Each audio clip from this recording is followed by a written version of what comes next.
اب آئیے 6 آیتیں سورہ عبس. کلا انہا تذکرہ، یہ لفظ بہت اہم ہے. تذکرہ، ذکرہ، تذکیر، فذکر بالقرآن، کیا معنی ہے اس کے؟ یاد دہانی صحیح ترین ترجمہ ہے، یاد دہانی. ایک ہے کسی کو کچھ سکھانا، نئی بات سکھانا، ایک ہے یاد دہانی. اسے ایک چیز معلوم تھی، کوئی بھول گیا، یاد کرانا. جیسے آپ کے کسی دوست نے آپ کو بہت قیمتی قلم دیا تھا، آپ نے اسے بہت سنبھال کر اپنے ٹرنک میں رکھ دیا. اب سال ہا سال ہو گئے، نہ دوست سے ملاقات، نہ وہ یاد. اچانک آپ نے کسی روز ٹرنک کھولا اور وہ قلم آ گیا، تو آپ کو دوست یاد آ جائے گا کہ نہیں؟ اسی لیے قرآن آفاق و انفس کے لیے آیات کہتا ہے. ہم اپنی آیات دکھائیں گے تمہیں، نشانی جس کو دیکھ کر تم ہمیں پہچانو گے. اور تذکرہ کا مطلب کیا ہے؟ پوٹینشلی ایمان ہر انسان کے دل میں موجود ہے. یہ جو روح جو ہمارے قلب کی مسکن نکید ہے، اس میں اللہ کی معرفت بھی ہے، اللہ کی محبت بھی ہے. البتہ ذہول کے پردے پڑ گئے ہیں، بھول اور نسیان طاری ہو گیا ہے. ہم دنیا ہی کے اندر گم ہو کر رہ گئے ہیں. ہماری ساری دلچسپیاں دنیا سے ہیں، لہذا ہماری توجہ ہی نہیں ہے. ورنہ ہر انسان کے دل میں یہ جو یہاں ہندوستان میں کہتے ہیں آتما اور پرماتما، آتما اور پرماتما کا تو تعلق بہت گہرا ہے. ابتدا میں بنا دی گئی تھی ارواح، جب ہم سب کے سب تمام انسان آدم سے لے کر اور تا قیامت جو انسان آئے گا دنیا میں، ان سب کی ارواح پیدا کر دی گئی. اور پوچھا گیا الست بربکم قالوا بلا، یاد ہے؟ لہذا یہ تذکرہ ہے، یہ یاد دہانی ہے، تمہارے اندر موجود ہے. اللہ کی معرفت بھی موجود ہے، اللہ کی محبت بھی موجود ہے. لیکن کلا بل ران علی قلوبہم ما کانوا یعملون، ان کے دلوں پر زنگ آ گیا ہے اب ان کے اعمال کی وجہ سے. شیشہ جو ہے وہ زنگ آلود ہو گیا. حضور نے فرمایا ان هذه القلوب لتصدع كما يصدع الحديد اذا اصابه الماء، ان دلوں پر بھی زنگ آ جاتا ہے جیسے کہ لوہے کے اوپر پانی پڑتا رہے تو اس کو زنگ آ جاتا ہے. پوچھا گیا فما جلاؤها یا رسول اللہ، اے اللہ کے رسول ہماری تلواروں کو زنگ لگتا ہے، ہم پالش کرتے ہیں، سیکل کرتے ہیں، وہ پھر چمک اٹھتی ہیں. تو دل پر اگر زنگ آ جائے تو اس کا علاج کیا ہے؟ 2 چیزیں فرمائی، کثرت و ذکر الموت و تلاوت القرآن. 2 کام کرو کثرت سے، موت کو یاد رکھو، یہاں رہنا نہیں ہے، جانا ہے. یہ ہمارا گھر نہیں ہے، یہ ہماری منزل نہیں ہے. ہمارا اصل گھر جو حضور نے فرمایا انما الدنیا خلقت لکم وانتم خلقتم للآخرہ، یہ دنیا تمہارے لیے بنائی گئی، تم آخرت کے لیے بنائے گئے ہو. اسی لیے حضور نے فرمایا کن فی الدنیا کانک غریب وعابر السبیل، دنیا میں ایسے رہو جیسے راہ چلتے مسافر ہو یا اجنبی ہو. اپنے بارے میں فرمایا مالی ولی دنیا، مجھے تمہاری دنیا سے کیا سروکار، انما مثلی کراکب استظل تحت شجرۃ ثم راح فترکها، میری مثال اس مسافر کی سی ہے جو ذرا سستانے کے لیے کسی درخت کے سائے میں بیٹھتا ہے تھوڑی دیر. وہ اس کا گھر تو نہیں ہے، اس کی منزل نہیں ہے، پھر وہ اس کو چھوڑتا ہے، اپنا راستہ لیتا ہے. یہ اگر ہمارا تصور قائم ہو جائے، کلا انہا تذکرہ. اب اس کے بعد جو الفاظ آئے ہیں فی صحف مکرمۃ مرفوعۃ مطہرۃ بایدی سفرۃ کرام بررہ، یہ جو قرآن ہے، جو تذکرہ ہے، یہ بڑے ہی انتہائی پاکیزہ صحیفوں میں ہے. فی صحف مکرمۃ، بڑے باعزت، مرفوعۃ مطہرۃ، مرفوع بلند اور انتہائی پاک. بایدی سفرۃ، یہ کن کے ہاتھوں میں ہے؟ لکھنے والے وہ فرشتے. بایدی سفرۃ کرام بررہ، جو نہایت باعزت ہیں، بہت وفادار ہیں اللہ کے. یعنی اصل قرآن کہاں ہے؟ لوح محفوظ میں ہے. اصل قرآن کہاں ہے؟ ابھی اگلی جو پڑھیں گے ہم، کتاب مکنون، چھپی ہوئی کتاب کے اندر ہے. اصل قرآن کہاں ہے؟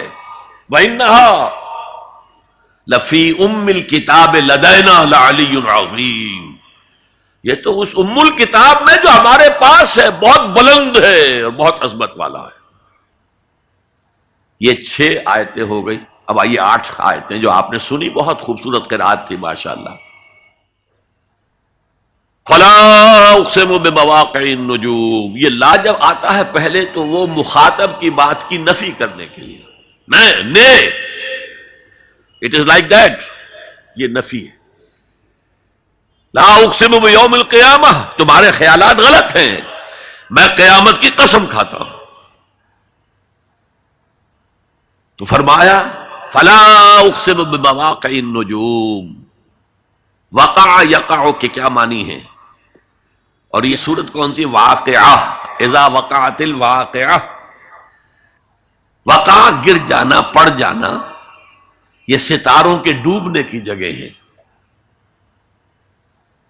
فلا اقسم بمواقع النجوم وانه لقسم لو تعلمون عظیم. اور اگر تم جانو تو یہ بہت بڑی قسم ہے جو ہم نے کھائی ہے.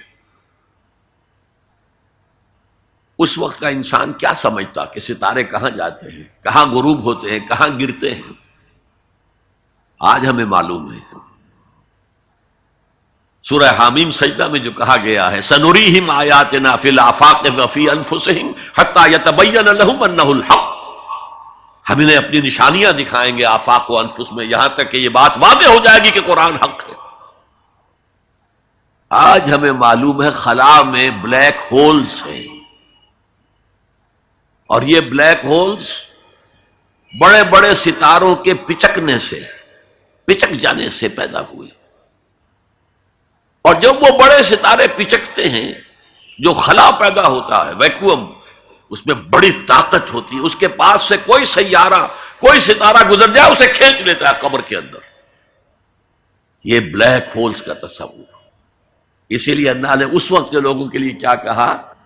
فلا اقسم بمواقع النجوم وانه لقسم لو تعلمون عظیم. انہ لقرآن کریم. یہ بہت باعزت قرآن ہے. فی کتاب مکنون، ایک چھپی ہوئی کتاب میں ہے. لا یمسہ الا المطہرون، اسے چھو ہی نہیں سکتے مگر انتہائی پاک ہستیاں. اس کے کیا معنی ہے؟ پہلی بات تو ہمیں معلوم ہو گئی، مراد فرشتے ہیں. بے ایدی سفرۃ کرام بررہ، اسی کی شرح ہو رہی ہے نا. اسی سے ایک فقہی مسئلہ نکالا گیا کہ بغیر وضو کے ہاتھ نہ لگاؤ. لیکن اس کا اصل مفہوم کیا ہے وہ سمجھیے. قرآن کی روح تک کوئی نہیں پہنچ سکتا جب تک کہ تزکیہ نفس نہ ہو گیا. اگر حب مال، حب دنیا، حب جاہ، حب شہرت، اگر یہ تمام محبت میں دل سے نکل نہ جائیں تو قرآن کی روح تک آپ کی اپروچ نہیں ہوگی. مولانا روم نے کہا ہے، اگرچہ ذرا میں سمجھتا ہوں کہ انہوں نے بہت سخت الفاظ استعمال کیے ہیں، ماز قرآن مغزہا برداشتے استخاں پیش سگا انداختے. ہم نے قرآن سے اس کا مغز لے لیا ہے، جو ایسنس ہے وہ کھینچ لیا ہے. ہڈی کا گودا جو ہے وہ ہم نے نکال لیا. ہڈیاں ہم نے پھینک دی ہیں کتوں کے سامنے جو لڑ رہے ہیں. علم کلام کا مسئلہ ہے صفات حق حق سے جدا یا عین ذات. قرآن مخلوق ہے یا نہیں ہے، غیر مخلوق، اور بڑے بڑے ہو رہے ہیں اس کے اوپر. یہ کتے لڑ رہے ہیں ان ہڈیوں کے اوپر. ہم نے اس میں سے اصل شے نکال لی. وہ کیا ہے؟ اللہ کی محبت، اللہ کی معرفت. یہ ہے اصل شے. ماذ قرآن مغزہ برداشتے استخاں پیش سگا انداختے. تو جب تک انسان کا باطن پاک نہ ہو جائے وہ قرآن کے چھلکوں سے کھیلتا رہے گا. چاہے وہ کہنے کو مفسر ہو، قرآن کے باطن تک کبھی نہیں پہنچے گا. فی کتاب مکنون لا یمسہ الا المطہرون تنزیل من رب العالمین. یہ تھوڑا تھوڑا کر کے اتارا گیا ہے رب العالمین کی طرف سے. انزال کے معنی ہے دفعتاً اتار دینا. لیلۃ القدر میں آیا انا انزلناہ فی لیلۃ القدر. رمضان کے بارے میں شہر رمضان الذی انزل فیہ القرآن، باب افعال. لیکن حضور پر ایک دم نہیں اترا، تھوڑا تھوڑا تھوڑا تھوڑا 23 برس میں جا کر اس کی تکمیل ہوئی. اب دیکھیے جو شکوہ کیا اللہ نے، کیا اس جیسی نعمت سے تم مداہنت کر رہے ہو، بے اعتنائی کر رہے ہو، اسے پڑھتے نہیں ہو، اسے سمجھتے نہیں ہو، اس پر عمل نہیں کرتے، اسے اپنا امام نہیں بناتے.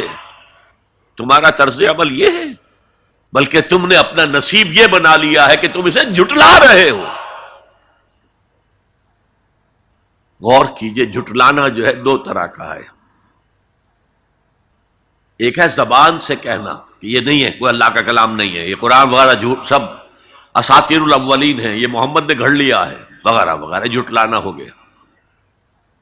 ایک جھٹلانا ہے عمل سے جھٹلانا. مان تو لیا اللہ کا کلام ہے، لیکن اس کی حرام کردہ شے کو اپنے لیے حلال کیا ہوا. حدیث نبوی ہے ما آمن بالقرآن من استحل محارمہ. اس شخص کا قرآن پر کوئی ایمان نہیں ہے جو اس کی حرام کردہ چیز کو اپنے لیے حلال ٹھہرا لے. اس سے اعتبار سے غور کیجئے. اور اس کی مثال بھی دی ہوئی ہے سورہ جمعہ میں. مثل الذین حملوا التوراۃ ثم لم يحملوها كمثل الحمار يحمل اسفارا بئس مثل القوم الذین کذبوا بآیات اللہ واللہ لا يهدی القوم الظالمین.